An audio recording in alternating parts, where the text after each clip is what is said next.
Mass IAS academy. நாம இன்னைக்கு decimal ஃபிராக்ஷன்ல இருக்கிற மாடல் 7 கொஸ்டின் பத்தி தான் பார்க்க போறோம். ஸோ ஆல்ரெடி நம்ம மாடல் 6 வரைக்கும் வீடியோஸ் போட்டிருக்கோம். அதை பார்த்துட்டு இந்த வீடியோக்குள்ள வாங்க. கண்டிப்பாக இது உங்களுக்கு ரொம்ப ஈஸியாகவே புரியும். மாடல் 6 பார்த்தீங்கன்னா ரொம்ப பேசிக்கான கொஸ்டின்ஸ் தான். நீங்கள் கொஞ்சம் யோசிச்சாலே ஈஸியாக போட்டுடலாம். ஃபர்ஸ்ட் கொஸ்டின் பாருங்க. Which of the following fractions should be added to 5/9 to obtain 11/6 as the sum? சரியா? ஸோ 5/9 கூட எந்த ஃப்ராக்ஷனை நம்ம ஆட் பண்ணோம் அப்படின்னா அது வந்து 11/9 கிடைக்கும்னு சொல்லி கொடுத்துருக்காங்க.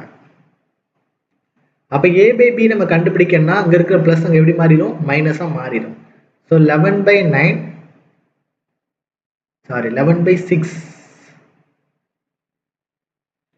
11/6 minus 5/9. அப்போ என்ன பண்ணுவீங்க? கிராஸ் மல்டிப்ளை பண்ணி ஸ்ட்ரைட்டாக மல்டிப்ளை பண்ணுவீங்க.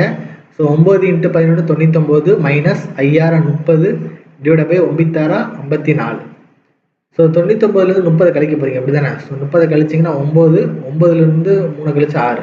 So 69 divide by 54. ஸோ இதை நம்ம கேன்சல் பண்ணலாம். So 2 3 6, 3 9, 1 3 3, n 3 24. ஸோ 23/18. இதை மிக்சர் ஃப்ராக்ஷனாக மாற்றணும் அப்படின்னா இந்த 23ல் ஒரு 18 இருக்கும்.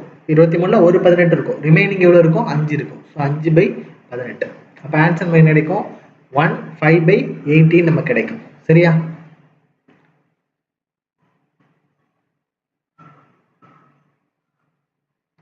அடுத்த கொஸ்டின் பாருங்க. Sum of 5/11 and 11/5.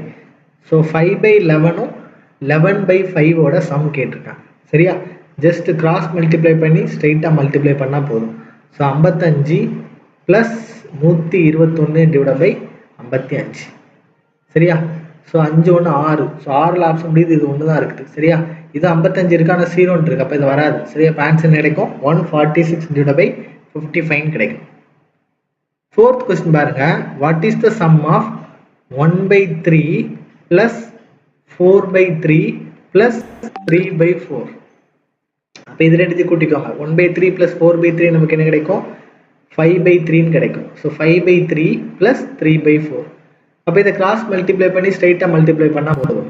So 5 20, 3 9 divide by 12. So 29 divide by 12. சரியா? ஸோ அடுத்த கொஸ்டின் பாருங்க. What is the difference between the biggest and smallest fraction among the 2/3, 3/4, 4/5 and 5/6 ன்னு கேட்டிருக்காங்க.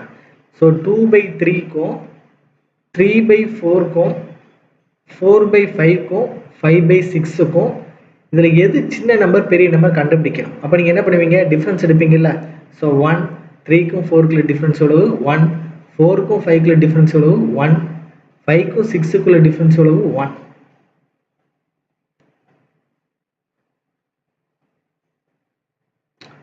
அப்போ எல்சிஎம் நமக்கு என்ன தான் கிடைக்கும்? 1 தான் கிடைக்கும். சரியா?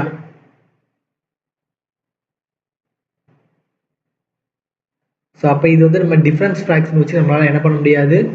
செய்ய முடியாது. அப்போ நார்மல் மெத்தடில் நீங்கள் எல்சிஎம் எடுங்க. சரியா? அப்போ நார்மல் மெத்தடில் எல்சிஎம் எடுத்தீங்க அப்படின்னா இதில் 3 4 5 6க்கு வந்து எல்சிஎம் எடுப்பீங்க அப்படி தானே? 3 4 5 6க்கு வந்து எல்சிஎம் எடுப்பீங்க. ஸோ எல்சிஎம் எடுக்கும்போது உங்களுக்கு என்ன கிடைக்கும்? 3ஆல் போட்டிங்கன்னா 1 3 3 4 5 2 3 6. திரும்ப 2ஆல் போட்டிங்கன்னா 1 2 2 4 5 1. சரியா? ஸோ 2 6 6 12 12 × 5 எவ்வளோ கிடைக்கும்? 60 கிடைக்கும். சரியா? அப்போ இந்த எல்சிஎம் வர மாதிரி நம்ம என்ன பண்ணுவோம்? எல்லாத்தையும் மல்டிப்ளை பண்ணுவோம். கரெக்டாக? ஸோ டிவைட் பை 60 போடுவீங்க. அப்போ 3 × 20 எவ்வளவு? 60. அப்படிதானே? நான் இன்னொரு கலரில் போட்டு காட்டுறேன் எப்படி பண்ணுறேன்னு பாருங்கள். ஸோ அந்த 3 கூட 20 மல்டிப்ளை பண்ணால் நமக்கு எல்சிஎம் கிடைக்கும். அதே மாதிரி 2 கூட என்ன பண்ணிக்கோங்க? 20 மல்டிப்ளை பண்ணிக்கோங்க. அப்போ 2 × 20 எவ்வளோ கிடைக்கும்? 40 ப்ளஸ் 4 × 15 வந்து எவ்வளவு? 60. சரி? அப்போ 3 × 15 எவ்வளவு? 45. 5 × 12 எவ்வளவு? 60. ஸோ 4 × 12 இவ்வளோ கிடைக்கும்? 48. ஸோ 6 × 10 வந்து 60. ஸோ 5 × 10 எவ்வளவு? 50. சரியா? அப்போ இதில் ஃப்ராக்ஷன் நீங்கள் பார்த்தீங்க அப்படின்னா 40 டிவைட் பை 60 இருக்கா? ஸோ 40 டிவைட் பை 60 ஒரு ஃப்ராக்ஷன். அப்போ இதில் வந்து என்ன கேட்டிருக்காங்க? மிகப்பெரிய மற்றும் மிக சிறிய பின்னங்களுக்கு இடையான வித்தியாசம். அப்போ மிகப்பெரிய ஃப்ராக்ஷன் வந்து என்னன்னா 48. சாரி, மிக சிறிய பெரிய ஃப்ராக்ஷன் எவ்வளோனா 50. மிக சிறிய ஃப்ராக்ஷன் எவ்வளோனா 40. சரியா?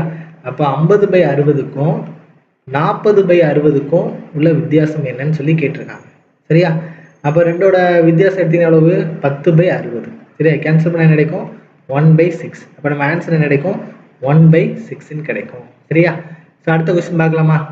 ஸோ இந்த எல்சிஎம் எடுக்கிறது உங்களுக்கு எப்படி டவுட்னு உங்களுக்கு இருந்தது அப்படின்னா, இது வந்து கொஞ்சம் உங்களுக்கு புரியாத மாதிரி இருந்துச்சு அப்படின்னா, சிம்பிளிஃபிகேஷன் பேசிக்ஸ் அப்படின்னு நம்ம வந்து யூடியூப்ல ஒரு வீடியோ போட்டிருப்போம். சிம்பிளிஃபிகேஷன் பேசிக்ஸ் அப்படின்னு ஒரு யூடியூப்ல ஒரு வீடியோ போட்டிருப்போம். அதை பாருங்க. அதை பார்த்தீங்கனாலே போதும், உங்களுக்கு கண்டிப்பா மேக்ஸை ரொம்ப ஈஸியாவே சால்வ் பண்ணலாம்.